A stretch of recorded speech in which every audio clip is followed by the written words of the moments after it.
believing in something bigger than this helps us. Yeah. Believing in something other than this helps our business. Yeah. Because if we put all of our pressures onto this, bro, the next day, people could just stop coming.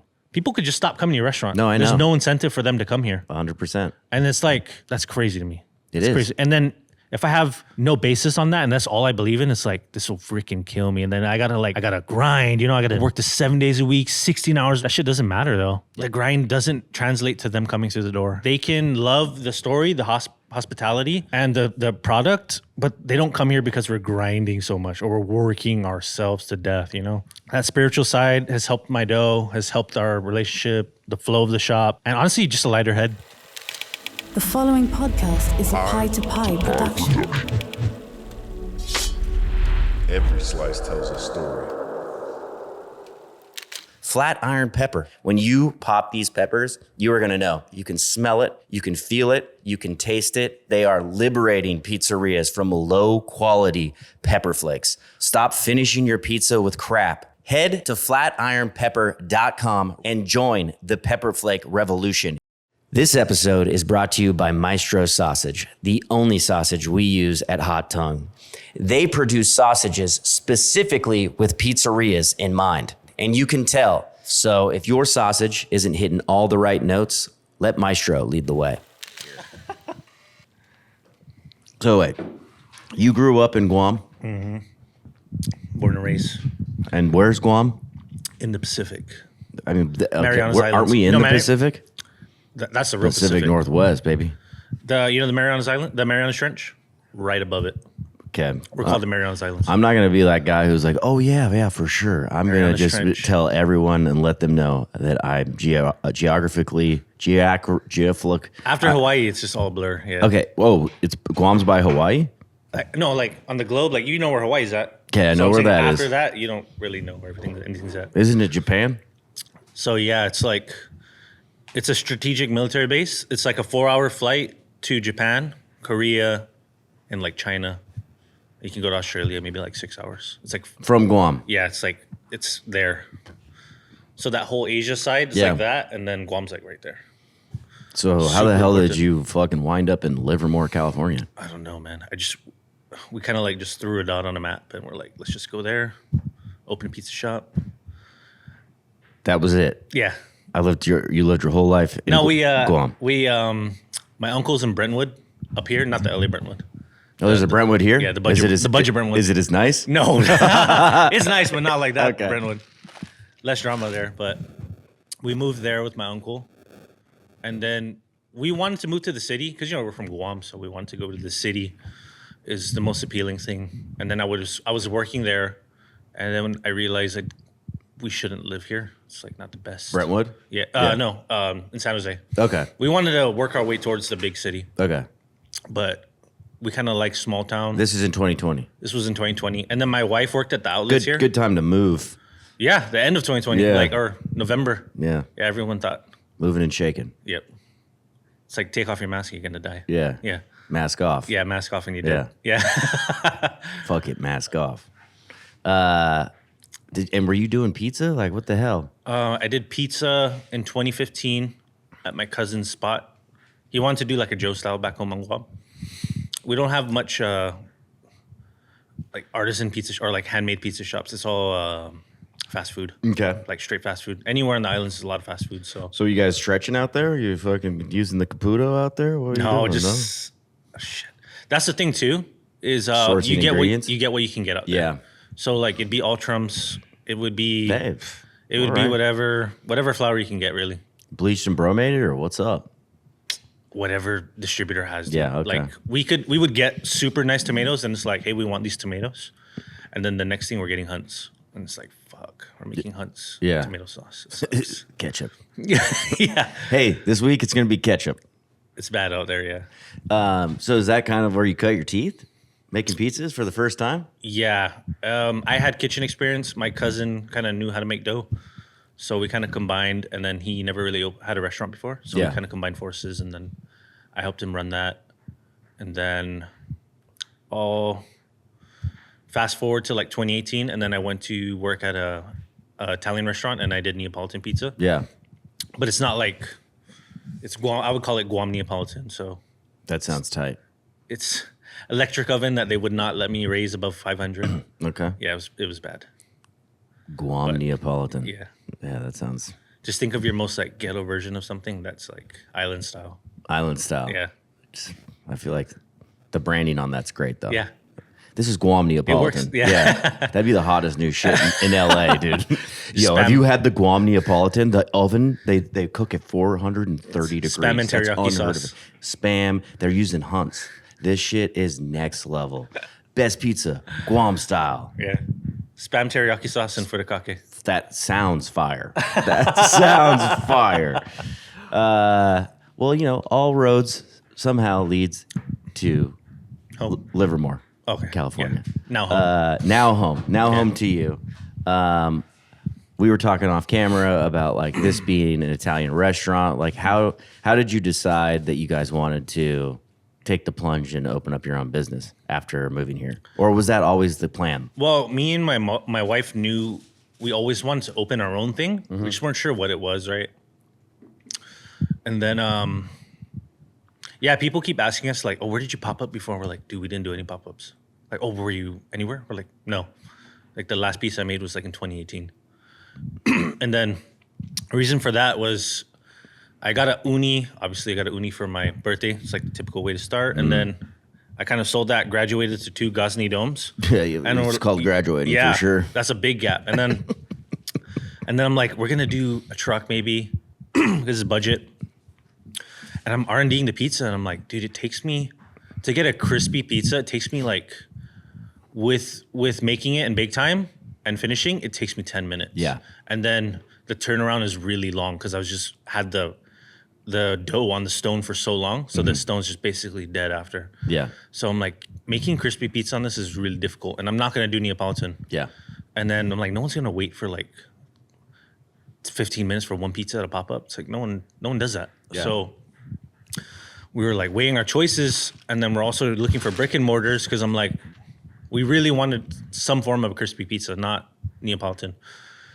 And then this space popped up. I sat on this, looked at a bunch of other places, and then came back to this one, and they were still holding it for us, surprisingly. They were actually going to go through with another person, but the landlords really loved the idea of a pizza shop. They're kind of old school, the landlords. That's nice. Yeah, Cool people. they're a family, yeah. Do they own this whole thing? Money's. Sick, dude. Money's, yeah. Money's Yeah. the show, dude. Yeah, 24, yeah, this whole industrial side, yeah. He's 24 years old? No, 24-hour fitness. Oh. Wait. 24, that that's too? 24? Yeah, 24, yeah, all the way down. The Banks, this whole thing? He I- owns half of Livermore? No, just this side. Fuck, dude. The other half of Livermore is a different family. Livermore's old money. Pleasanton is old money. And then, I don't know, you pass through Dublin? Mm-hmm. That's new money. That's like tech, healthcare. Okay. Yeah, that's a new money area. It's a weird mesh of all. Livermore, how far away are we from like Stanislaus? Is that Modesto? Yeah. Shoot. I would say Or like an hour and a Turlock. half. Yeah? Yeah, yeah. Okay. Stockton's like, sorry, coffee burp. Stockton's like an hour and a half. Okay. Yeah, Stockton's a wild place, dude. yeah. I went to check on my boy Daniel fired, and I'm like, yeah, it's a wild place. Yeah. Yeah, They like to do bad boy stuff there. you gotta be down. Yeah, you Yeah. gotta be born. Yeah, Yeah, you gotta be about it. You gotta You wanna walk those streets, you be about gotta it. be about Yeah. it, dude. All right. So then this was being held, and were you like, all right, we're gonna pull the trigger on this. We can make this work. me and my wife, we always believed in ourselves to that extent. Like, put us kind of anywhere, and we'll make it work. Yeah. But there's a lot of adjustments being this area, which we had to, like, some things we had to compromise, and some things were like, we won't. What are those compromises? And Well, what, this is and very- what wouldn't you compromise on? It's a very fast food area. So like the style of pizza we make, it's pretty typical in the city. Like you run out, you make certain amount of things, everything's handmade. And then coming here, some people don't even want to wait 20 minutes. They go, oh, it's 20 minutes. They're like, 20 minutes? I'm like, how long do you think this thing takes? Yeah. Yeah, so like introducing this style service too of a restaurant was new.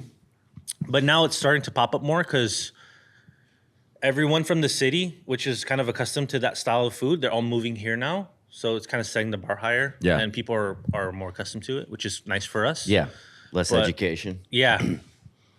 And then like the meat pizzas, obviously, it's very like it's a meat and potatoes town. So I would do like a Swiss chard pizza, and then they're like, "Can I add pepperoni?" I'm like, "Oh no." Yeah, and it's like things like that we're trying to like kind of fine tune, like figure out our customer base. Yeah. But like also have them explore a little bit, but we're not like fully catering to them too much because we want them to kind of broaden their horizon. Yeah. But those things like that mainly, just like flavor. Yeah. Flavor, yeah. Well, I want to just talk about like how you got everything in here. Like did you get your mixer off Facebook Marketplace? No, I got that. I got that brand new. Okay. I got that. How'd you fuck it up? Got a good deal. You fucking smashed that thing.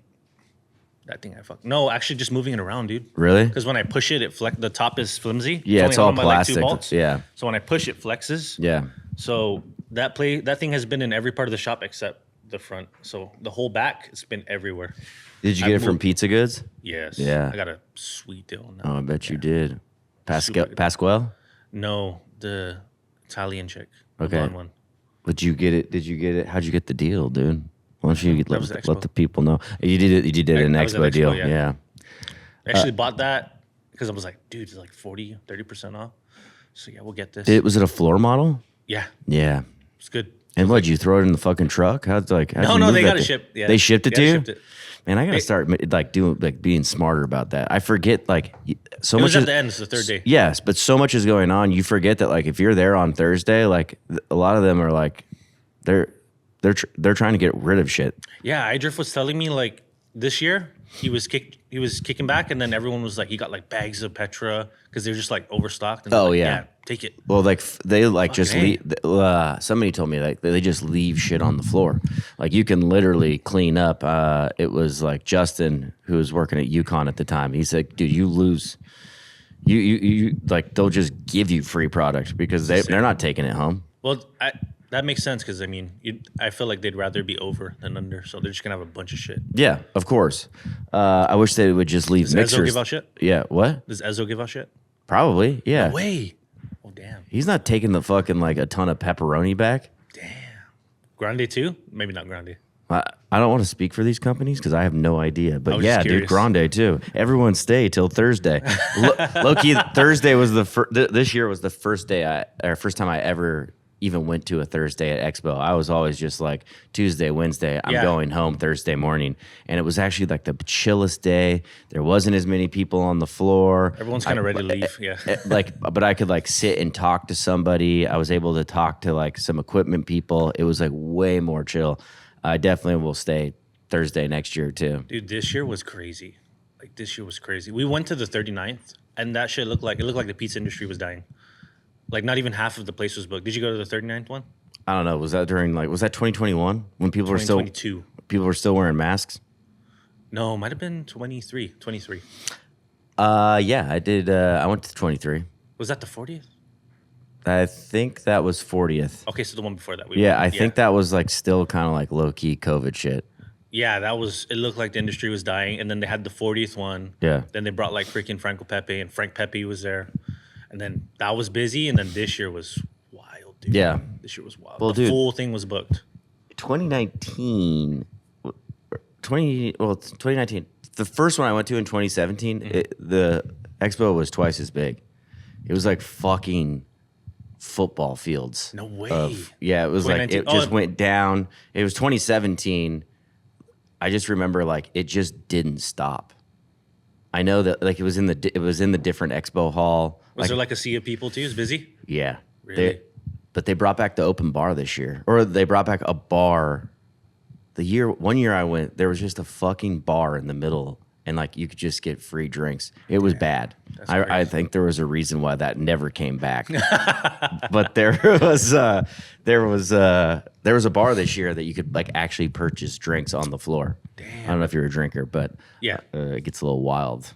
It's a little wild on the floor. It's actually good for the It's really good for your body. Good for the industry. Alcohol is good for the industry. Yeah. It's only ruined 40% of the lives in this industry. But if you have a shop, you're probably drinking. So you signed the lease on this. Yeah. Did you have the oven before you signed? No. So we signed the lease, and I was gonna figure all that out after. And how long did you have before you had to start paying rent? We had 3 months. Okay. Or if we opened sooner, then it would kick in. But well, it's not like I didn't have any options. So I had a bunch of options on Marketplace already. Obviously, my kind of experience for pizza was with a Marsal. So I was trying to look for something similar, maybe a Marsal or Baker's Pride. I was gonna go gas, but man, the recovery time for gas is the worst, dude. Like when it's out, and you gotta just kind of like tell people to wait, because if the tops are not cooking, the tops are not cooking. And then, so I wanted to stay away from that. I knew I wanted a Pizza Master, but I never worked on one. Then we went to the expo, the 39th one, and I got to taste the pizza from it. I was like blown away. I was like, wow, it's crazy. So I knew I wanted that, and no one would approve us. So I'm like, okay, I don't know how I'm gonna get this oven. That was the main thing. That was the hardest thing we had to get. And then I would search Pizza Master. I checked on eBay. There was a couple on eBay. It's like very few. It's like 1 or 2.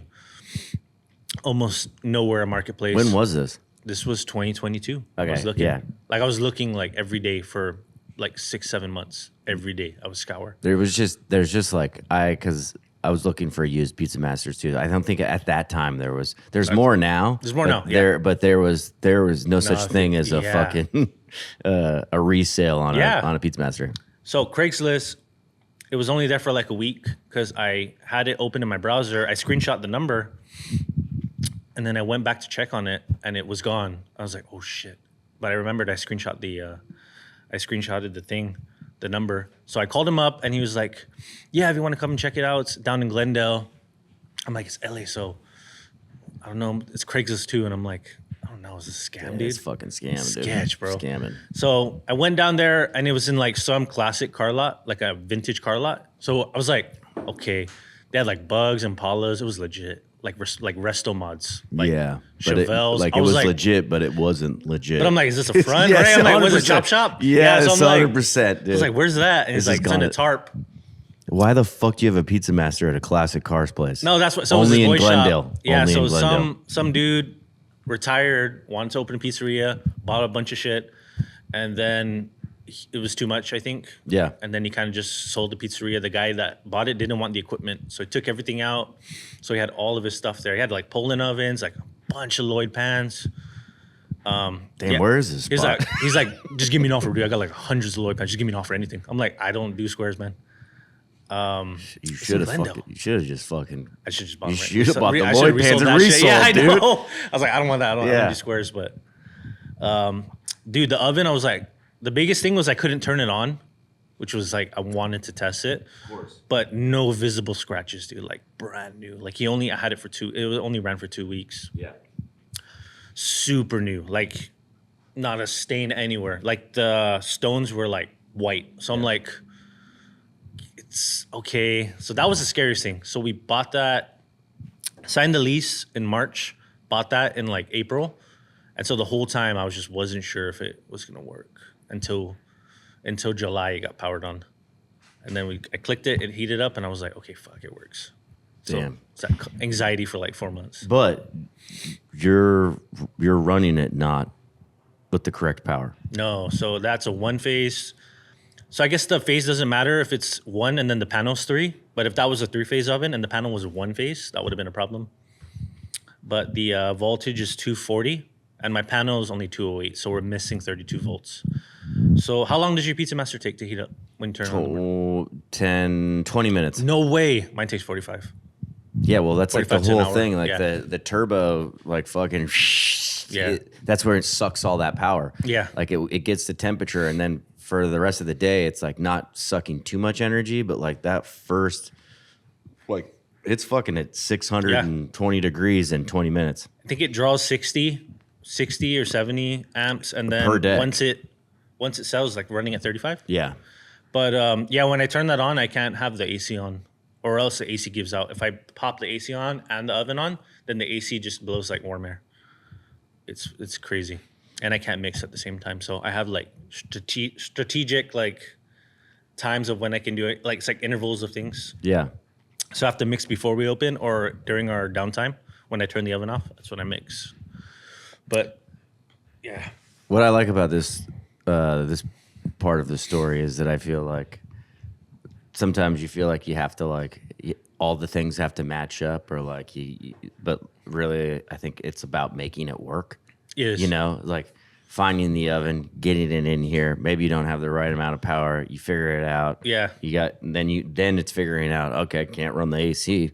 Okay, the mixer's not working. Like, you know, and then it's like adjusting. It does fuck with me because like sometimes I'm baking and I'm like, what the fuck's wrong with my dough? It's white and I'm not getting a rise. I'm like, what the hell? It's like at 6:30, and then I'll put the oven temp, and I'm like, bro, the stone's at 5:30 and the top heat's at like 560. I'm like, what the fuck?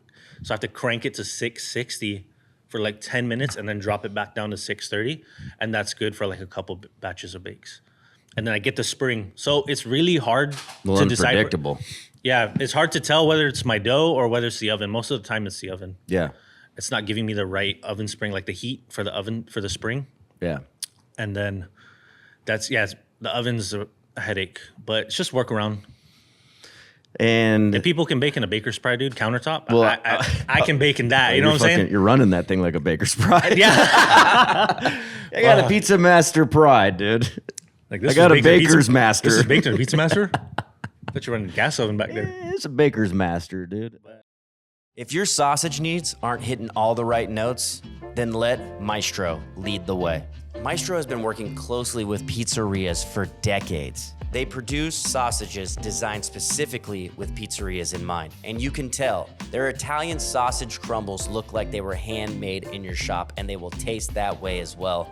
With over 80 years in business, family owned and operated, the family is incredible, and so is their product. It's quality sausage with quality ingredients. Click the link in the show notes. A classical masterpiece awaits you. Back to the show. The craziest thing you told me off camera was you have no employees. Yeah, just me and my wife. Yeah, that's wild.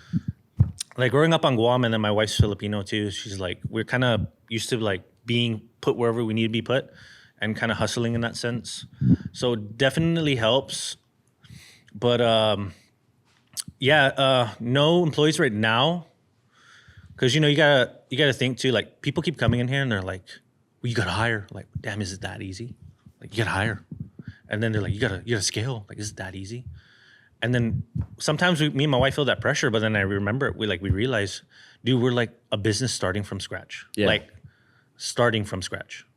That's a hard thing to build up. Yeah. So it's very incremental, and it takes a long ass time to build that up. Like the industry, for example, like 8 years till they open their second location. Yeah. That's a long time. Yeah. Him and Nick like grinding it out and just making pies. Like it's a long thing that people won't see.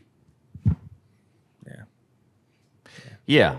They won't, but of course they don't see, like, they just see like, oh, fucking LaDunstry is like the fucking, you know, best in the business. But yeah, you forget that like the place, what was it 2015 they took over? There's that video with Bronson, and then they're just kind of like, we're in the dark, and then 2024 they just took over. 2023, which was cool. It's they definitely had employees though. Yeah, at the beginning. Oh, they did. Yeah. Oh, damn. It's New York though, so I don't know what. The I don't know what the incentive is. I think it's for smart. the I mean, employees. like Brawan and Jose in Naughty by Nature. You know, like they've been open a little over a year now. I think. Yeah, pepperoni pays the bills. Pepperoni fucking pays the bills. Yeah. That is true. But they, you know, they've had some help on certain days, but like they've been running their shop by themselves too. And I think that like obviously there's so much stress and pressure and all these things when you have a staff. Mm-hmm. Like you kind of eliminate when you don't. But then it's like, where do the scales tip with your, like, what are your guys' hours? And well, are you open every day? We used to be open 6 days a week, and then now we're just doing 5 days a week. Yeah, okay. And then our hours are very like, these hours are typical in Asia. So it's like a lunch and you close and then you open for dinner. Yeah. So we do that. And then a lot of that too is because we're in an industrial area. Yeah. So from 2 to 5, no one's here. Yeah. So for lunch, we get for lunch and dinner, we get 2 different clienteles literally. Like everyone for lunch, they don't live here. None of them live here. We rarely get a local. And then at dinner, it's all locals. So we have two completely different clienteles for lunch and dinner. 12 to 2, then we close, and then we reopen at 4:30 or 5 sometimes to 8. And then the weekend's 9. And then Sundays is just 12 to 6 straight. Yeah. So then there's 2 days that You guys are probably still here. Yeah. Yeah. You know what it is. So that's like a lot of fucking time here. Yeah. But I mean, what's that video? Are you making like tons of money? I mean, we could definitely sell more to make more, but we're really taking it slow. Like, we're not dying. Yeah. But we're not trying to rush into something. We're not trying to bite off more than we can chew. Yeah. And with the 2 years, we've been able to like increase. We went from like 20 pies a day, like our first 6 months. And then now we're doing like almost 70 pies a day. You were doing 20 pies a day for like 6 months. 6 months? Like 20 to 30, maybe 40 on a Saturday. And do you do slices? We do slices from 12 to 2. Okay. So from 12 to 2, we make the same amount that we do from 4:30 to 9. It's the same amount. We make the same sales. It's crazy. 2 different clienteles. The slice is like, we're able to make that same amount of sales, condense it into 2 hours because the slices. Yeah. It's a grind, dude, because there's so much, like, we have to start. Well, we do our slices at 10:30. Yeah. And we'll sell them at 12. So it's like 3-hour window. Because I don't like old slices, dude. I hate old slices. You start making your slices at 10:30. 10:30, yeah. And then we do a limited amount each day. So we're really, like, we don't have employees right now. So our overhead's like super low. Like, maybe no overhead then. Just rent and whatever. Yeah, well, how much is rent? Rent's pretty pricey. It's like $6K a month. Ooh, Yeah. okay. Well, we obviously didn't need this much of front of house. Yeah, this is a lot of room. But then it really pays off, dude, when people are like, oh, I want to book a party here. Or they're like, when it's popping in here, it's super fun. So we like that because, like, we had someone celebrate their wedding party here like a month ago. And it was like, man, it would break our heart if, like, we had no front seating and have to, like, take it to go somewhere. Yeah. Which we're happy that people can celebrate stuff here, which is cool. Especially when people celebrate their birthday here. It's like, me and her freak out. We're like, want to celebrate your birthday here?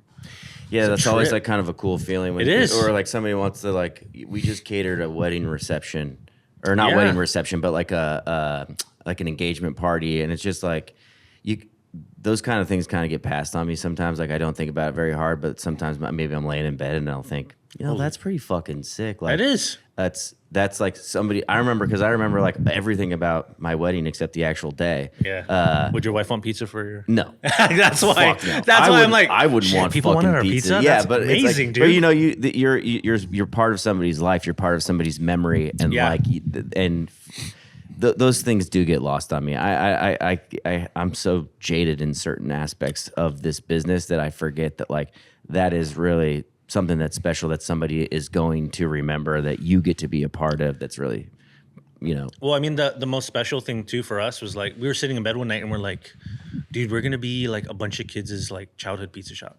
That's a trip. Yeah. And then we had a bunch of we had a couple customers when we first opened that were all pregnant at the same time, and then now their kids are like just barely walking in here.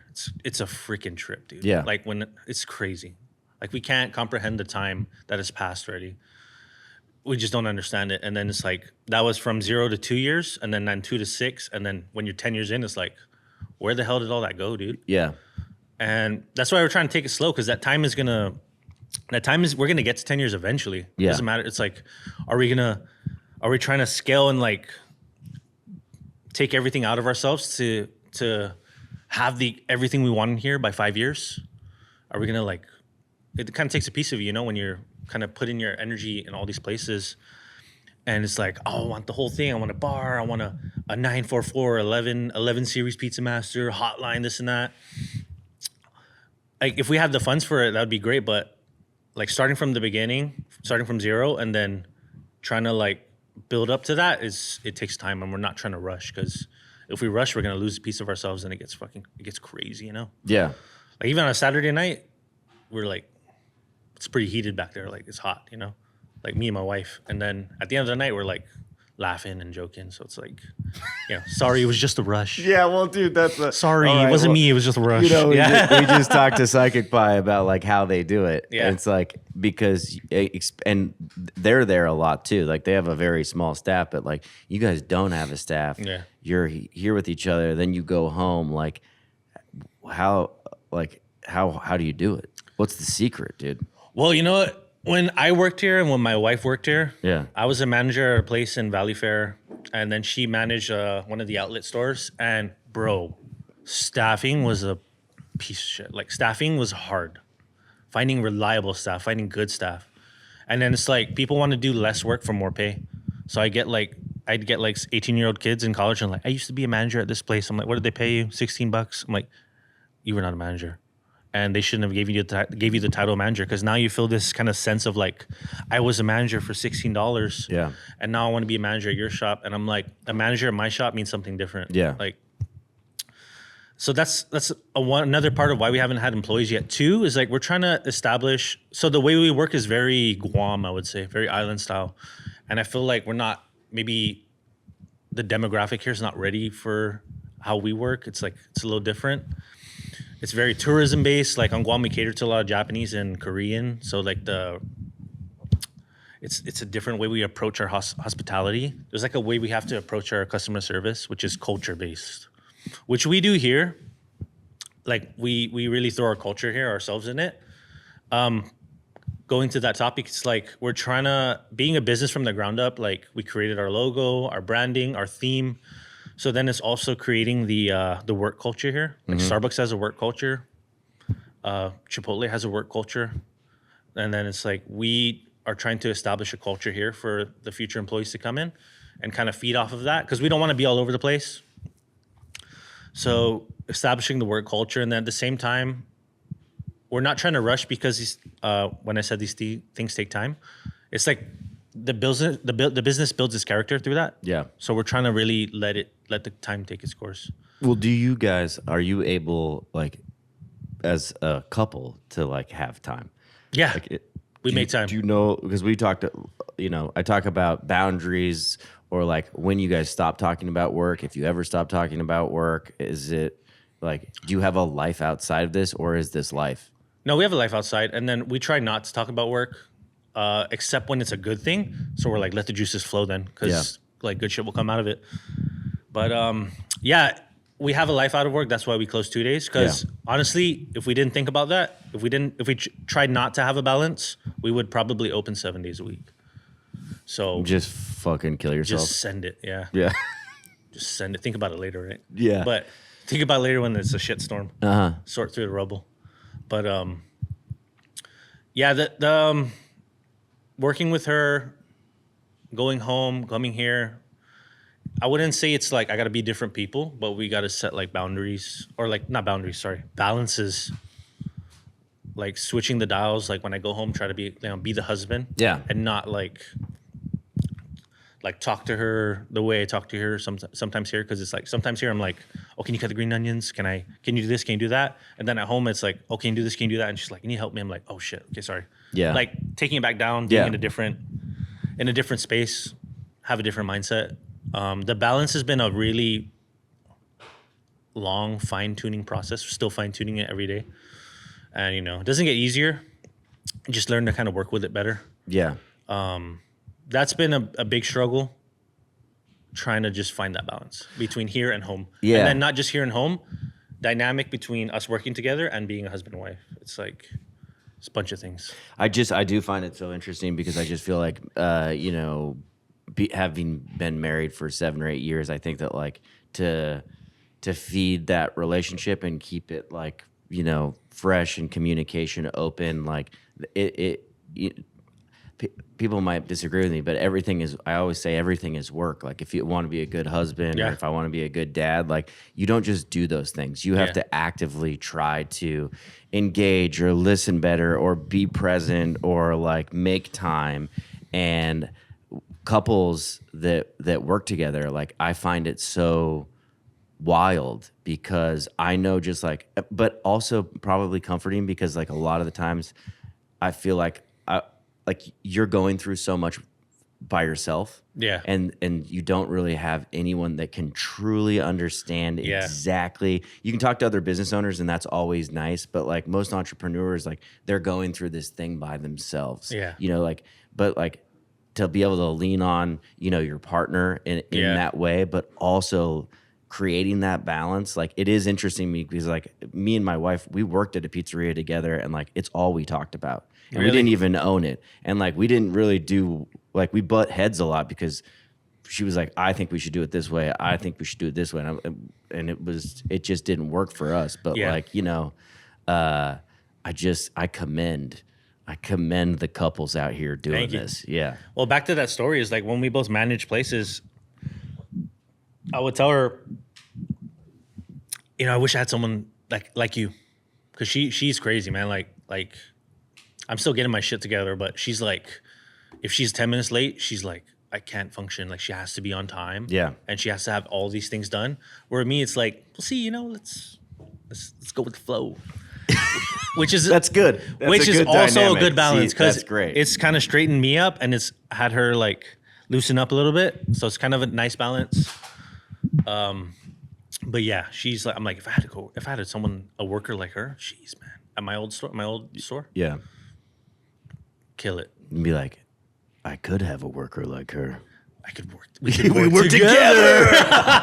Let's open a pizza shop. Yeah. Like what the fuck? Yeah, yeah. And then the main thing for us opening pizza, dude, is like we went to New York in 2021, and you know we moved to California.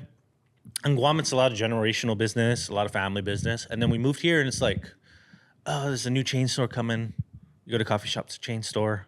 It's like this is opening up, it's a chain store. They have like 5 locations, 6 locations. We went to New York, and it's like one-offs. And we fell more in love with the one-offs more than the pizza. We love like going to a shop and then the dude had like a hunchback and he's like, I've been doing pizza for 60 years, man. Yeah, like they just measure it like by a cup or some shit. Like things like that, like eating at a pastry shop and it's like third generation.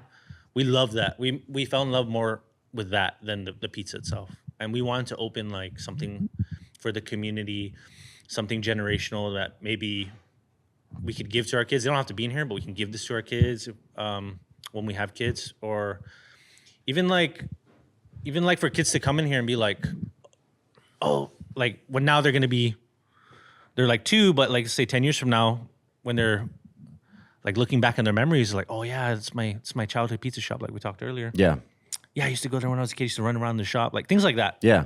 And you can't really say that about a Starbucks. Like, no one's going to be like, oh, yeah, you know, when I was a kid, I would run around the Starbucks. Like, no one says that. And then... They might. If they keep building those fuckers. Yeah, the ham and cheese croissant, that was my go-to. I think they're closing stores now, right? Yeah. Well, are they? Yeah. I think I read the CEO closed like 90 stores, or I don't know. 90 stores out of 90 billion? Well, the Chipotle CEO is now the Starbucks CEO. Brian Nichols. Okay. Yeah. Doesn't, like, McDonald's own Chipotle? Does it? They have some kind of share. Anyways, that's the kind of money I'm looking for. Yeah.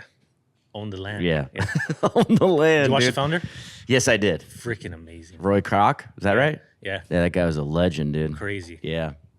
That's great American capitalistic fucking just fucking takeover, dude. Now we can't do that, but what? It's difficult. Take somebody's idea, refine it, and then cut them out of the deal. Oh no shit. Oh yeah. Yeah. It's harder now. I can get sued easier now. So yeah. Back then it's a little. There's more. There's a little wild west. Less finesse back then. Yeah. Less you could just straight up steal your shit. Yeah. And then meet him in the bathroom. I signed the document, dog. It's mine now, boy. Yeah. You ain't getting this back. No.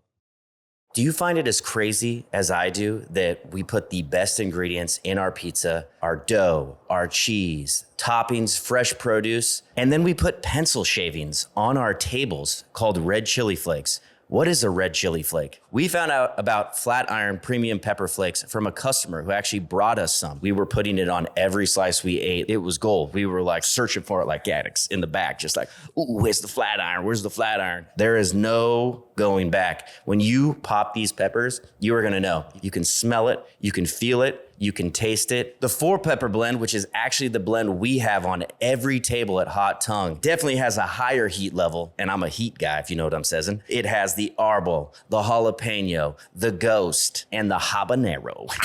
Spicy. They are liberating pizzerias from low quality pepper flakes. Flat iron pepper, you are going to know the difference. In here, real peppers from Italy. Let's go. Head to flatironpepper.com right now. Use the code PIE2PIE at checkout. That's pie, number 2, pie at checkout. And any order over $25 is going to get you a bottle free of the sweet heat. Put that sweet heat in your cart, and any order over $25, that baby's gonna be free. Do not miss this chance to upgrade your pepper game. Head to flatironpepper.com right now and join the Pepper Flake revolution.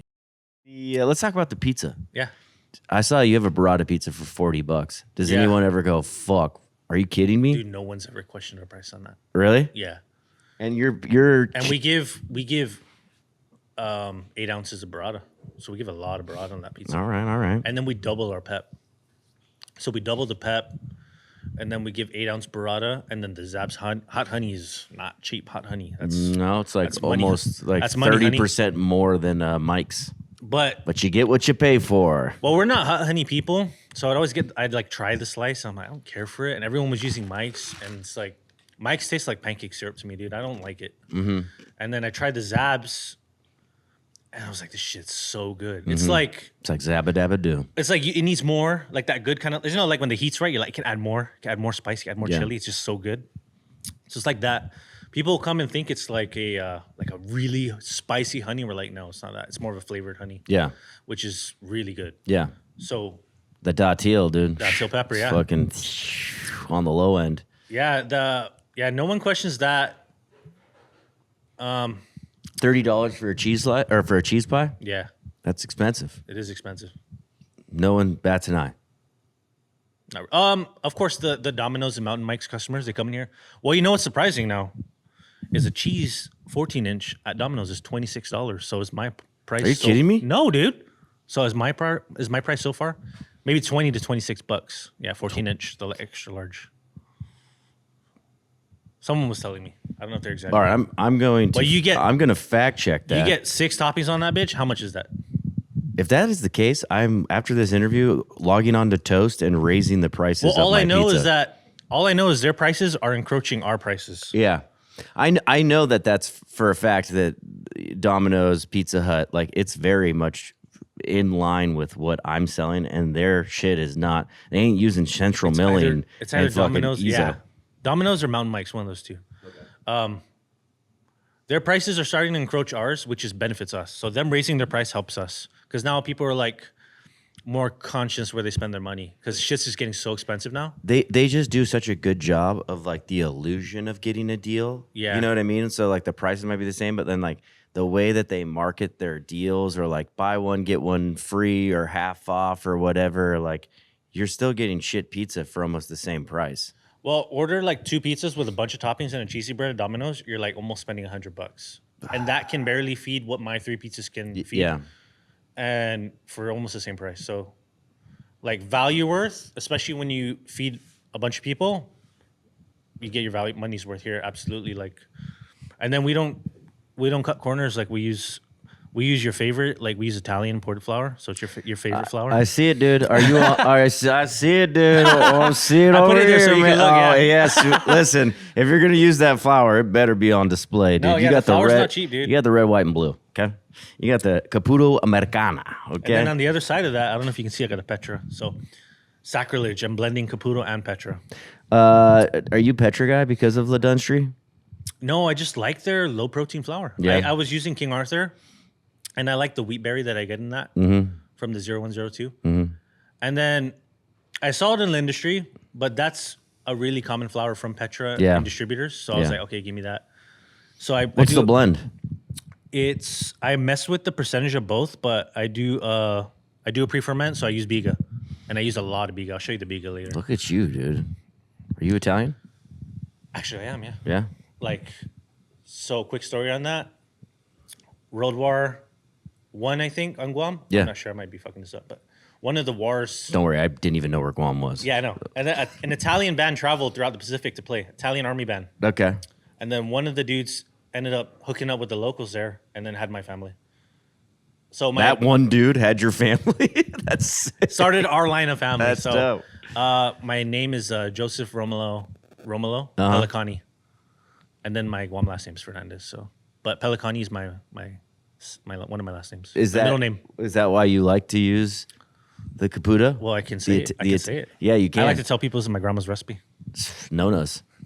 It's Nona's I didn't recipe. change a single thing. It's She Nona's used biga recipe. back in She the loved biga. in 1960. She was making biga, high Fucking hydrations. pre-ferments, dude. She invented them.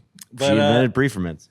Yeah, so we do a low protein biga, and then I feed some of it with the Caputo Americano. It's like a 15%, and just fucking. But I'm constantly changing the blend of both, and then I'm changing the ferment time, and sometimes I change the percentage of biga. So I'll go as low as 60, and sometimes I'll do like 85 or 100% of biga. Damn. And then for doing biga for so long, 24 hours on the biga? in winter I'm going 24, 28. Yeah. I'll take it. But in summer, like right now, 18 hours, that's max. It's dead after 18 hours. It's just so hot back Yeah. there. Like yesterday was 96. Oh god, dude. 14 hours is ready to go. And we do all ambient room temp, so I don't It do was like 96 here it was 96 here. in the kitchen. In the kitchen, yeah. Do you have AC back there? No, not back there. Nice. Yeah. Like that shit. Keep it hot. So ambient room temp. So Okay. everything's ambient room temp. Doing biga for so long, you would see videos where like it's like a shortcut or it's a Kickstarter for flavor. Which if you go the 3 routes, pre-ferment, direct dough, or sourdough, the flavor intensity is different in each 3. Yeah. But if you're looking at pre-ferments, direct dough, and sourdough, the main difference is texture. So with the Polish or a biga, you get 2 textural differences in the dough versus a direct and versus a sourdough. Like sourdough has like a kind of a tough crust, and then direct, there's so many methods you can take your direct dough, whether you're gonna like do a super long autolyse or a super long bulk ferment, or you bulk ferment it in the fridge, or if you freaking do bulk ferment, ball it, and then just like let it sit as a ball for like 5-6 days. So many different things, but mainly textural differences. Flavor is not really a thing. Like I still do the biga and I still ferment it for 2 more days. So I'll do the biga for a day. Yeah. So I did that biga yesterday. I'm gonna mix it today, and that's gonna be served tomorrow. So it's like a 3-day process till we serve it. So it's So not like texturally, that's what you wanted. texture. That's You what I want want. that I want, airy, like- light, crispy, juicy. Cornicione. Yeah, cornicione, I'm dude. Italian, bro. I know you are. You I'm not just even said Italian. I cornicione. have like probably like 0.6 Italian blood in me. That's more than I have. I have like -4. Cornicione. Cornicione, dude. But That means crust. crust, yes. Does that? That's What does that crust. mean? That means crust. Are you sure? Piece of crust, yeah. Because it's just the lip in the dough. People are always like, Like the rim. oh, look at the cornicione. It's like, did you just become Italian? It's a fucking crust. You know what I'm saying? Like, it's the crust of your pie, okay? Pizza crust, Like, yeah. call It's it pizza what, crust, buddy. call it Yeah. what it is. Give me some. Yeah, we're not, this isn't Naples, buddy. Well, the biga gives me a texture that I like in my dough. Growing up on Guam, we eat a lot of like Asian bread, so it's yeasted, and it's like very milk bready. They use milk, so it's like the texture specific on it has like a bounce to it, very light and it's bouncy. So like light and crispy is like one thing. Getting it chewy and light is hard. So the biga helps me do that because I like a little bit of chew in my crisp. Yeah. I'm not like a no flop like. No flop. Yeah, no yeah. flop zone. No flop. I went there, yeah. Started that whole debate, but Oh, look at the undercarriage. it has a little flop though. That affects the taste, yeah. Yeah. But Flop just, flop does affect the taste. well, we're not growing up on Guam. We're not pizza biased, so we like a bunch of different styles of pizza. Yeah. We're open to it. So But you got a really good looking pizza, like on like the bake, the toppings, like Yeah, it's I mean- looking like my wife takes those. Those are all. It's literally killing me because she's like, wait. So everything that you see on Instagram is someone's order. So she's like, wait, and then I gotta wait for it to top it. And she's like, take photos, and then I'm like, shit, and then I cut it after she's done. So all of our photos are customer orders, yeah, which is super cool. So we try to keep our social media too as organic as we can. yeah. 'Cause people can sift that out now, man. Like people can tell. Tell what? They can tell whether something's authentic or not. Yeah. To an extent, but people can sift that out, like the authentic aspect of social media. Can they? Kind of. You can kind of tell. I don't know. I feel like people are pretty easily fooled. That too. You know? But nowadays, people with AI too, everyone's just like defenses is on guard now. They're like, I don't know, is this real? Is this AI? Is this fake? First thing they say, is this fake? Is this a deep fake? That isn't his pizza. I ate there. That is not what it looks like. Shit, came when my Pizza Master wasn't working. Yeah. But yeah, the Biga, I'm diehard about it. Okay, you're a Biga boy. Yeah, I'm a Biga boy. Biga. Bigg. Okay, I was gonna try to rap, but I'm not gonna do that. I'll show it to you later. God, what was the next thing I wanted to ask you about? What about the decorations in here? Is this like the vibe that you always like foresaw for the shop? Like you got the fucking VHS player. Like it's very kind of like it's a little throwback to like the 90s. Yeah, my wife likes to say it's like your bedroom in the 90s. Yeah. Yeah, well, we wanted that. Well, we didn't want a pretentious place, so we didn't want we want people to come in here and be super comfortable, which is like this already. So we get a guy in a suit comes in and thinks it's like a slice house or something, and then he's like, trying to feel out the place, and then he's waiting for his pizza, and he's like playing the rock and stopping robots, and he's like, "Oh shit, man!" I had to hit that right away. He's in the suit, and then he's like hitting the Street Fighter. I'm like, "That's what's up. That's pizza." Yeah, he's in a suit, dude. That's pizza. Yeah, well said. And then we'll get people in their pajamas. So that dynamic of like people with a suit and pajamas can coexist here. I think that also is pizza. Yeah, I mean, the artwork we wanted just super original. The artwork, my uncle did all of it. He's the one that did my tats too. Oh, that's cool. Yeah, he's from Guam. He did all the artwork with Home Depot paint and a brush. Well, where else do you get paint?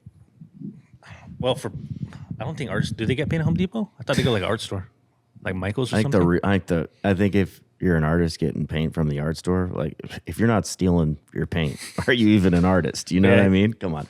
This one took him a month because he did 2 weeks. Well, to me, like the fucking crazy thing about this is the Shifaconone. What's it called? Shifacone? Cornicone? It's the cornicone, dude. The cornucopia over here. So the fucking crust is sick. So that's his hand. He was shading it, and then he had his hand because he's left. So I don't know what's going on with the cheddar though. Yeah, I know. That's part of it. Pretty wild. We're like, should we make we make the nail longer? Do you guys finish with cheddar? Should we make the nails look realistic? No cheddar, dude. You guys fucking finish with cheddar? No, hell no cheddar. Some mac and cheese pizza. Yeah. But he actually finished this 2 weeks. And then we started R&Ding pizzas, and he was looking at the cheese, and he's like, the pizza, the one that he did before this looks too cartoony. So he painted over the whole thing and redid it. Yeah, it's fucking crazy. That is crazy. He's like, he didn't like it. The gluten structure on this pie is unbelievable. It's insane, right? Yeah. It's fucking unbelievable. Look at the micro bubbles. Yeah, he's got, what is it, fucking Look at the blisters. Pizza? Yeah. This fucking Chris Decker came in here, dude. I'm fucking about to try cheddar on my pie, dude. And then the yellow olive oil was green, and we're like, dude, it looks like worms. So we have to like shade it up. You have to cover it. Yeah, shade it up. So yeah, it's real nice. It's painting pizza cheese is not an easy thing. It's not. No. So my uncle's specialty is like color blend. So he makes all of his own. Sick, dude. Yeah, dude. He's been tattooing for like since 89. This is what I wanted to, before I forget, this is what I wanted to ask you. You were talking about possibly like maybe this not being like the spot that you guys stay at for forever. Like, would you want to move? I don't know, because I would realistically like to pay paying the rent kills me every month. Yeah, Ray Kroc, dude. It's like, how can I get that money back, Yeah. right? But then is my mind racing too far? Because there's a bunch of shit we got to take care of here. Like, we need to get a new pizza, like the correct pizza master, right? Do they have a Pizza Master at 208? Yeah. You can get that? 208, three face, yeah. They have Okay. like a bunch of different ranges. But, Yeah.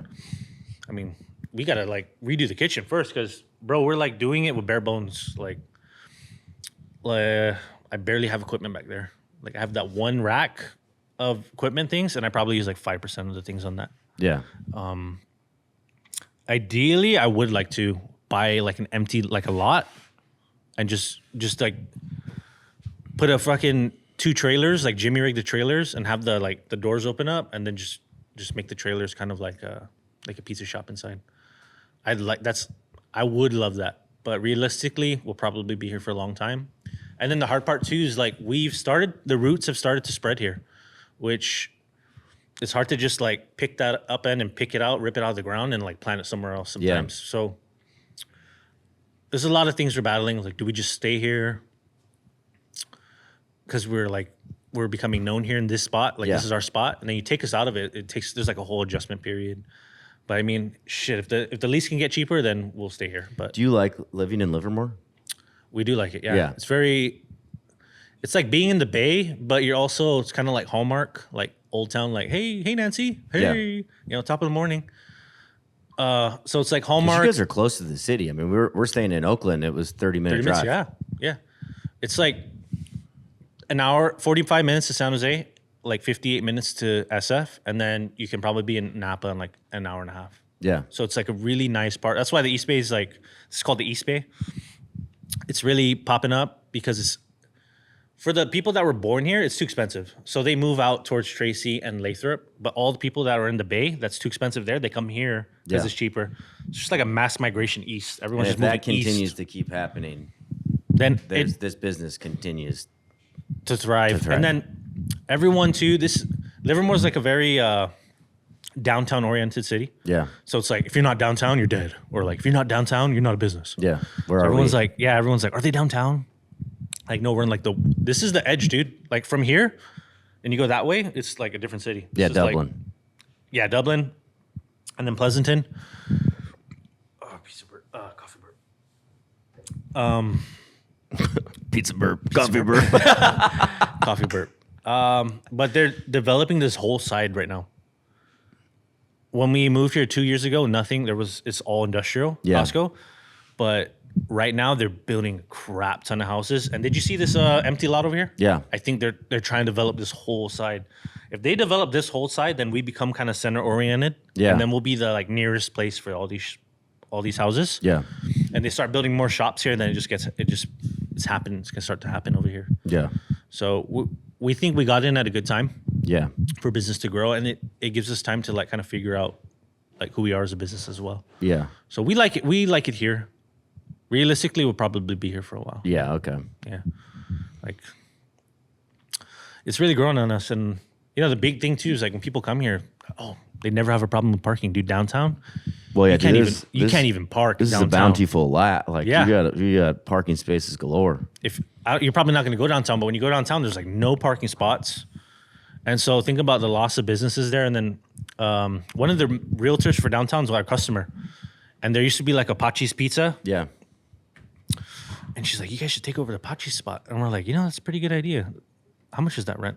$20,000. I'm like, Fuck, damn. you know how many times I've wanted to order coffee or something downtown? And I'm like driving around in circles. And it's like one way. So I have to go all the way around. And I'm like, fuck it, I'm just going to go somewhere else. Yeah. So like the loss of business for downtown and then the amount of rent they're going to charge you is like not sustainable, dude. Yeah. And then I got to staff like, that place is big. I got to staff like, I have to have like 20 people on staff. It's big. There's a full restaurant, full kitchen, and full outdoor dining. Yeah. I'm like, that's dumb, dude. A lot of problems come with that too. Yeah. And turnover is not quick. Money's slow. I'm realizing that for the slices, the money's fast in the slices, so it's just good. It takes more off-hour prep. Like we got to spend an hour to 2 hours making par bakes, but man, it pays itself in 2 hours, and we're just like throwing slices out. Why didn't you want to do squares? Round is time tested, dude. The round is just king, man. It's just king, and it's just everyone's base. It's everyone's base. Everyone's foundation of pizza is a round, and then there's variations that go upwards, like a square, Detroit, Sicilian, but the round, dude, is just the king, man. And the round takes all my effort, and then for me to like start messing with squares takes time from my rounds, and I just want my round to be as fucking good as it can be. It's like, you start off in the beginning, like you're inspired by the pizza scene, and we're so technique based, like hydrations and this crap and blends, and then 2 years in, I've become very like sensual about it. Like it's more of I'll see what it gives me, the time of the day. I'm not measuring like pH levels and shit, and I'm not like taking the temperature of the room, but I'm kind of like seeing what it gives me. Like it's crazy to see like how far bread has come.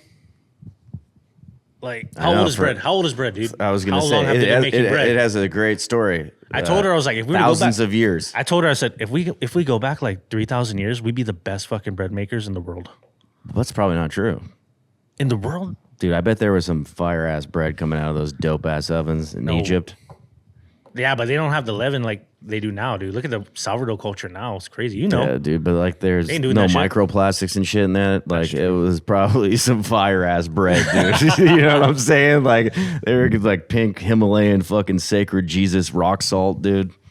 I mean, We'll never know. I've become very like less technique based with it and more spiritual with it, I guess. Ooh, I like that. Yeah. I'm definitely more on the spiritual side of baking instead of the nerd side.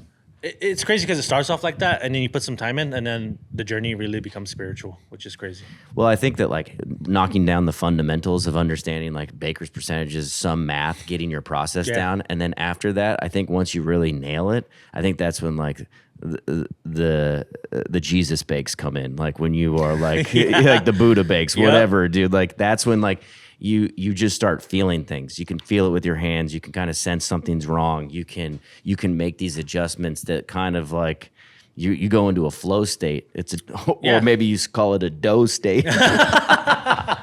God, that was woo! I was like really proud of that one. But no, I knee slap that one. Yeah, I get I get exactly what you're talking about when you say that. Like to me, I was just talking about like how I don't really like making pizza anymore like I used to. Like it's not really one or two pies, fine, but I don't like being on the line. I don't like just the repetition of it all. But doing dough, tweaking dough, making adjustments, and then like seeing how just a little adjustment can fucking like I'm just like, why the fuck did I never think about doing that? And like adding your salt fucking later. Yeah. Simple things. Adding in the beginning. Yep. Like just changes that. You're like completely something very small that you think and completely changes the outcome. Yeah. It's insane. Even fucking raising your temperature like 5 degrees. Yeah. Completely different bake. Like it's crazy. Like yeah. I could measure all the pH levels, the DDT and all that, and then it becomes, but then like you said, it becomes boring and it kind of becomes a system I abide by. Yeah. So I abide by this system versus the bread. Yeah. So I'm kind of feeling out what the bread gives me. And it's made me the best baker I have become. Like I'm the best, I'm at my highest level right now because of the new approach that I've taken rather than relying on technique based, like focusing so much on temperatures and this and that. Like obviously there's things I don't do. Like I don't go too cold or too hot. Yeah. But I kind of stay within a range. And then like if I'm under temp and it's kind of cooler, I do a long bulk ferment. It gives me an amazing product. If I'm like hitting at that sweet spot in the mix of the temp, shorter bulk ferment and like still gives me amazing product. And it's like, I don't know how far can this go? Like there's 1,000 variations that I can do. And it's like, which one do you like? But among the thousands of variations, there's another set of 1,000 variations. It's like, it's endless, bro. Like little things, temperature, like different percentages of salt, adding at the end, adding in the middle, adding it in the water, adding your yeast later, adding it before. Like, and then you can, like for the biga, and then when I mix, there's like from 0 to 100, I can add 60% of yeast in my biga, 40% later. If I'm doing like a 1%, I'll add 60 of that in the biga, 40% later. I can do 50-50. Yeah. I could do 80 in the biga and just give it a little 20% in the final mix. It just completely changes everything. Yeah. But it's like, when I become technique based, my mind kind of runs all over. It's like, when is it enough? And then when is it like, are you just going to respect? Like right now, I just respect the dough process. I just respect it. That's it. And I'm just changing it because you can lose your mind with all the techniques, dude. You can lose your mind with all the variations. There's no end goal. There's talent and restraint too. Yes. And that's like, there's a time you have to step back. And then the real talent too is, which you can be probably more spiritual than most because you're the only one touching that dough for the most part. Yeah. But then the restraint and being able to teach and know when to back off because you're going to have a system at some point that so somebody else can follow it. Yeah. Where like you're not in there. The tweaking is done. You find your good grace. I mean, you can make tweaks here and there. I still do that occasionally where I'm plugging it into a recipe where somebody doesn't even know I changed something. But the process, there's talent in building that and making sure that somebody can do it exactly like you can. Yeah. You know what I mean? Yeah, and it's that's where like- that restraint comes in. Since 2021, I've had the privilege of consulting on projects across the country, helping operators fine-tune their dough, systems, and everything in between. I take it seriously because I know what it's like to build something from scratch. It can be terrible and lonely. Plenty of folks reach out just to talk shop, and I'm always down to share what I know. But if you're ready to take things to the next level, the next step of improving or launching your business, I offer a full menu of consulting services from dough doctoring to dialing in your systems, policies, and workflow. So head over to alexkoons.com to get in touch. Let's build something together. Better pizza for everyone.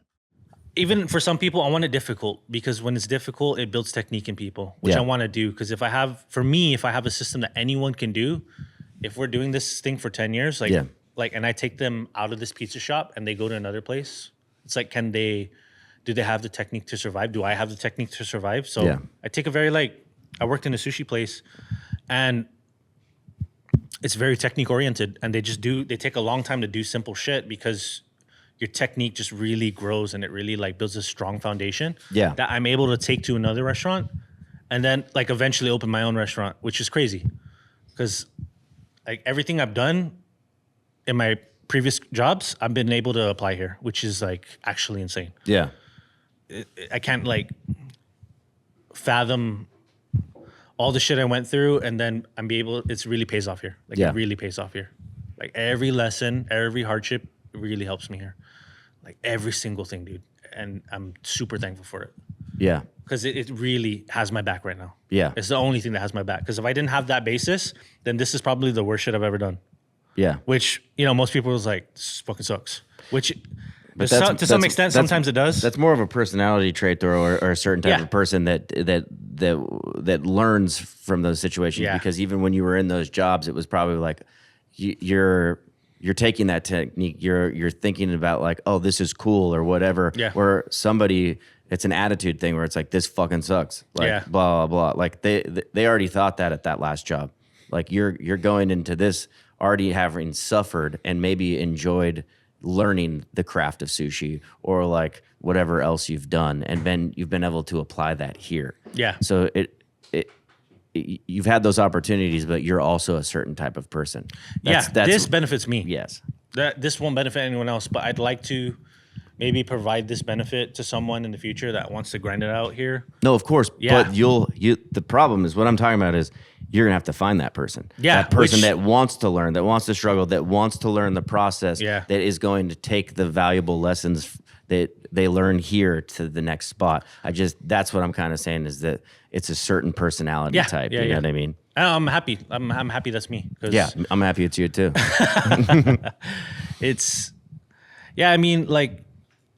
I wouldn't want to do anything similar. Let's say, for example, if all these pizzerias are doing something similar, then it's what really, how do you broaden the depth? Mm-hmm. Not just for pizza owners, but the employees. Because when they're able to work at multiple pizzerias, you can really see something beautiful happen. And then these guys go to open their own pizza shops, and it's insane. Yeah. I haven't actually worked in a pizzeria. So this is my first one. That. Me and my cousin did something, but it was super we just had, it was an office. It was Guam, right? So it's an office think of an office space, and then no carpet, but think of an office space, and then they just took out all the furniture. Yeah. And then you throw a Type 2 hood in there and a Marcel. And then there's our kitchen was the lunch kitchenette. Yeah. Yeah, that was, we did all our prep in there. That's what it was. It's cool. It's But you see, when you start, when you've done something like that, when you've started something like that, it makes this look a lot more obtainable. Yeah. You can do. You know what I mean? So many people start though with off the bare bones. Yeah. but they don't start with the bare bones. Yeah. Maybe they do start with the bare bones and having a Gosney or an uni, but they listen to podcasts or they look at people's restaurants and they think that that's the way you have to do it. But it's that pressure that society has. I got to do it like this, or I have to do it this way. Dude, if it works, you can do whatever you want to Yeah. do. That's what if I'm you getting at. Not even if it works, if you make it work. Yeah. Dude, 9 out of 10 people were saying this is a bad location. This is already a red flag because there's 3 restaurants that were previously here.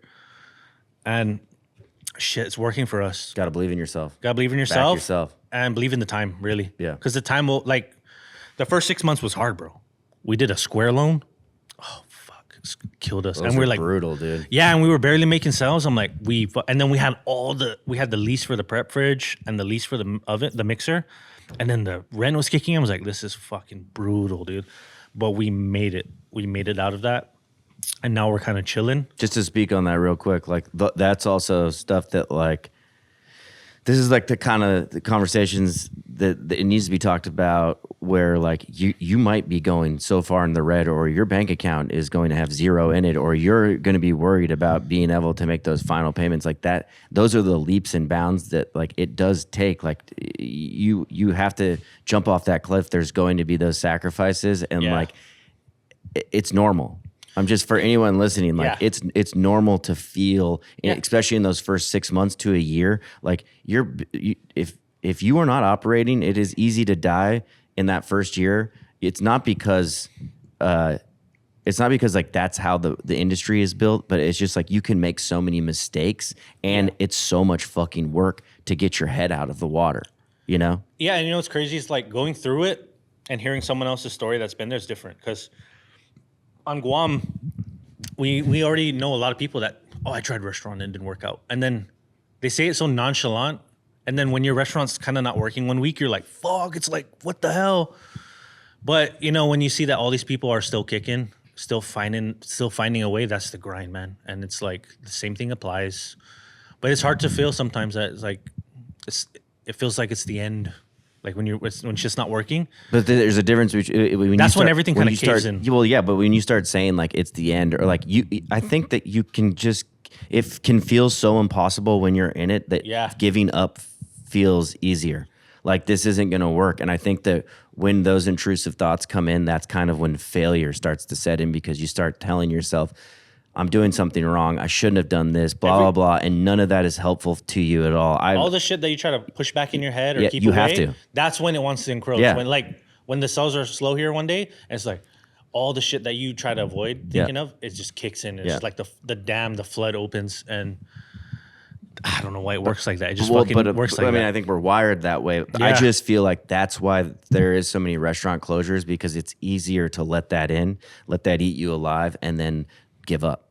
Yeah. And it's okay to quit. Don't get me wrong. Like it's not for everybody, but I also think that like there's part of you that has to be like, it's going to work out. It's going to be fine. We're going to fix this. We're going to live another day. We have $1 in our bank account. That's $1 more than we had yesterday. And like the next day is going to be better. And if you don't think that way, then you do die. For some people, if they opened a restaurant, felt like the end of the world, and it closed, and they found a greater purpose, like doing something they love. Yeah. Through that, and that was the craziest stepping stone you had to step on to get to where you were. Of course. It's but you only know that after. We only ever know that after, right? Well, also, as humans, we have to justify and bring meaning to everything. So, of course, you're going to say, yeah, man, I had to close my restaurant so I could work at Chef's Warehouse. Shit. Man, I love it on this side, which I don't doubt. Which some people do. Yeah. Like, they don't want the grind, and it's not. The grind shouldn't be glorified. It's whatever. If people want to grind, it's sickening. It's gross. Yeah, it's not like we're fucked in the head. Dude. Don't glorify the grind. Yeah. If you want to grind, that's your own. You chose to do that. Yeah. But don't if I'm not doing what you're doing, don't make it look like I'm less. Yeah. But some people don't want to do that. There's like a lot of people in their old age, dude. They just want to work at Target. They've been through the fucking. That sounds tight. They've been through the depths, and they just want to be a greeter Target. Yeah. That's what it is. They just want to relax. Yes, they've been through the shit. You can find peace in whatever you do. Yeah. But I think, and that's key. If you want a restaurant, though, good luck finding peace. Well, that's key for us too, because it's like, where do you draw that line, right? Like, for a restaurant, when is enough enough? When is too much too much? And then, like, when is that? What is that? What does that look like? What is too much? What is not enough? Well, that's in the eye of the beholder. That's going to be up to you guys. But it's almost greed, right? It's like, who can really say when they're like sales wise? Corporate, like there's never enough, and that's why it's a sickening culture. Yeah, like Starbucks, you can't short your drinks. You're just gonna keep selling. Yeah, they're basically like fucking slave driving those guys to sell drinks, and it's like the work culture sucks. Go to every Starbucks, everyone's like look like they hate their job, dude. Yeah, And then here I am like on YouTube watching a cafe vlog. And I'm like, this shit's badass, man. I want to open a cafe. Yeah. But it's the culture it's the culture you set, and then kind of knowing when enough is enough if it works, but not trying to reach out and grab everything. It's like that's what we're trying to do because that creates a stable home life for us. Yeah. When we're here, our first year, we're 2 years in now. 6 months was kind of a struggle, and then when we really kind of sales really skyrocketed for us in the last 6 months of the first year, then we were kind of like grabbing everything, bro. We were doing like when we opened from like 12 to 12 for 4 months. We were 12 p.m. to 12 a.m. And we were like 6 days a week. And we're like, okay, dial it back because it's too much. It's messing everything up. Like our dynamic together at home when we're going out, having a dinner, and then we're like arguing about something. It's like, fuck, we're having dinner, But that's what I'm trying to say is like, when was enough enough for us? And then we just dialed it back. And there's a balance here that we really love. But we're not like comfortable to the point where we're not doing things that we need to do. Yeah. But it's working for us right now. Yeah. Yeah. Well, that's good to hear. Thank you. We're trying. You're doing. That's yeah. Yeah. I want to ask you one last question. What in this last 2 years, what's been the biggest change in yourself and at the shop Oh man. since opening your doors? Honestly, letting go of things has been the hard thing. Because I was like Gordon Ramsay back there. Like if I didn't get Browning on one side, yeah, like this is Bollocks! throw this in the trash. Pizza sucks! And then she's like, That's actually New Zealand. You can't throw 20 pizzas away. I'm like, I don't want it. We're not selling that shit. That, drawing that back. Because like a year we would, when we're doing R&D, you're almost making the perfect pizza every time. Yeah. And then you go to, and you translate it to like a shop setting. And then there's going to be so many variables that you're not in control of. And then it's like, fuck, like it's not what I wanted. That was fucking hard, bro. Like letting things go. I'm still trying to let things go. And a big lesson too was like, bro, every fucking pizza I hated, like that pizza, I'm like, send it out. I was like, I'm not even looking at that shit. That's fucking bothering me. I don't like it. I don't like the way it fucking baked or anything. And then someone will come in a week and is like, I remember the guy. I keep receipts, bro. If shit didn't brown on one half and I gave that to you, I'm gonna remember you because I want you to get a perfectly brown one, which is not a problem. It's a problem for me, but for the customers, they love the pizza. So every time the dough's popping, oven's working, dude, the ratios are tight. I'm like, it's fuck yeah. It's gonna be a good night. No one says shit. Yeah. Everyone just takes their pizza and leave to come back. When I hate the dough, like I really hate what's happening. Like I hate everything. Someone will get their pizza, come back and like, hey, that pizza you made me last time was fucking amazing. I'm like, why? I know. Why? Like, why does it work like that? That stuff is crazy. It's crazy. I don't understand that. I can't understand that. I'm like, the pizza bothered me for like 2 weeks. Yeah. Like I can't wait till I see you again. Like that pizza that I sent out, like I can't wait till I see you again to redeem myself. But fuck, they loved It's it. like, And whatever you did this time sucks. well, then who am I to take that? They enjoyed it. So That's who am all I to that take matters. that? Yeah. I know. Who am I to You're take the that one. away? You're your hardest critic. Why am I gonna ruin their experience because I didn't get a blistering here? Right? Yeah. Like that's just my shit. Yeah. It's my problem. And you're getting better at that. Getting way better. Yeah. And then the biggest change too is like spiritually. It's been a crazy thing. It's like that could be spiritually could mean a bunch of things for someone. Of course. But for me and my wife, it's like going what we went through. Without that, it's like, well, dude, we'll lose ourselves because there's nothing to cling on to. Not just cling on to like because of, but believing in something bigger than this helps us. Yeah. Believing in something other than this helps our business. Yeah. Because if we put all of our pressures onto this, dude, like the big anxiety, bro, I'm pretty sure everyone has it. It's like, bro, the next day, people could just stop coming. Like for Hot Tongue, Yeah. I don't know, I won't say it, but for someone's restaurant, it's like, people could just stop coming to your restaurant. No, I know. There's no incentive for them to come here. 100%. And it's like, that's crazy to me. It It's is. crazy. And then if I have no basis on that and that's all I believe in, it's like, this will freaking kill me. And then I gotta grind, I gotta work the 7 days a week, 16 hours a week to make sure that shit doesn't matter though. Yeah. Like that shit really doesn't matter because people can stop coming or they can keep coming. It's like through effort, like, or through no effort. Like we have regulars, they're on a like, people find us, they like abuse it so much and then they come here like once a day every week. for like a month or two, and then they stop coming, and then they're on like a regular, like Yeah, once yeah. a week, healthy Yeah, plan. yeah. But then I'm like, our regulars, and then we're trying to figure out the grind doesn't translate to them coming through the door. Like they can love the story, the hospitality, and the product, but they don't come here because we're grinding so much or we're working ourselves to death, So that spiritual side has helped my dough, has helped our relationship, the flow of the shop, and honestly, just a lighter head. Yeah. Lighter head, yeah. It's been a big thing. Had you guys always been spiritual? I mean, it's like you kind of grow up with it on Guam. It's Yeah. kind of like you're baptized or whatever, and Yeah. then like going to church is part of the culture. But then it becomes like a tradition, like you're just doing it. Like a thing that you did when you were younger. Yeah, but coming out here, it just kind of worked because, dude, like our first year, we're kind of like, we're like losing ourselves. It's like crazy. Yeah. This is so much. It's not for the human mind, man. It's too much. Like, Did you find a community out here? no, just me and my wife, dude. Just like our own journey and Yeah. just through this. No community, but just us too. Yeah. Individually. And it's been awesome. That's So awesome. That's a big thing. That's a crazy thing to Yeah. me. Because like on Guam, it's like you go to church for funerals. Yeah. Guam has like the highest cancer and diabetes rate Oh, that's crazy. per capita. Yeah. Like even in the US, highest diabetes. I think it's the Agent Orange. They used to spray that shit all over the island. Yeah. And then nuclear facilities and shit. And then we're all swimming in the water. But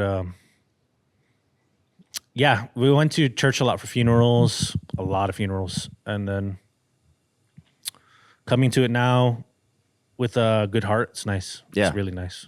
But that's me and my wife's experience. That's dope. That's been the biggest change. Crazy. Yeah. Didn't see that coming. Well, those are the most fun ones. You never do, right? Yeah. No. Change is coming at us a million miles an hour. It's unbelievable. Like, especially like, who knows where you'll be next year, a year from now, 6 months from now. It's crazy to me. It just seems like there's more on the horizon, and I just need to shut my fucking mouth because you never know. That's the thing too. Is like I said, when is enough, right? You're gonna think 6 months from now, a year, 10 years. Like it takes from focusing on today. Like Yeah. it really takes a big chunk out of focusing on today. Which, if you think about it, all we really have is today. Yep. Tomorrow's actually not guaranteed. Like people not coming in, I don't know what a week from now looks like. I can try and plan, but dude, really all I gotta do is like fucking focus on today. I gotta show up today. And pick the ripe fruits, which is today. Yeah. So that's helped me a lot. Because I think I get too much into my head and I'm thinking for the future. And Yeah. I'm not actually doing Future shit right tripping, now. yeah. You know what I mean? Yeah. Well- I'm like preparing for shit when I'm not even doing shit right now. It's like, Yeah. That's me. Yeah. Yeah. I love that. Well, I want to say thank you so much for letting us take over your morning here. thank you, man. You it watched was- the show for so long. I think, how many subscribers are you at now? I followed you at like 16 million. Like 1.6 million. Casey Neistat. 100,000 million I think I started following you like right around 1,000. So of subscribers on YouTube. Yeah. Yeah. we weren't even here yet. I was like, I think I was watching you still in Guam. So to come out here, go what we've been through, and then to have you here in this moment in the shop is crazy. It's a trip to me. So thank you, bro. Well, it's always a trip, to meet people through Instagram. I met you at Expo. Expo, Quickly, yeah. You've been to Hot Tongue. I just think like the magic for me is being able to just come visit pizza shops like yours, see what you're doing, get inspired by you. I love this conversation. You have Like I any said, tips for me for when I make it big? Uh, Because you made it already. what did you just say? You gave the best advice. Work for today. What were you saying? Stay in the moment. All that shit. Can't wait to have Tony G in my I would shop. Tony G in your shop. I would say, Yeah, live he for went to your today. shop, right? Live for today and have kids. What? He went to your shop, right? TG came in. Hey. TG came in. It's big. That's dope, I think man. you had better advice than I've given just Oh, in shit. that last Thank you, 5 man. minutes. So thank you, and then we're gonna eat some pizza. I think. Let's go. Yeah, we're gonna make some pies. All right, dude. Thank you. I hope you enjoyed that episode. Don't forget to like and subscribe. We appreciate you. We love you. Thank you so much.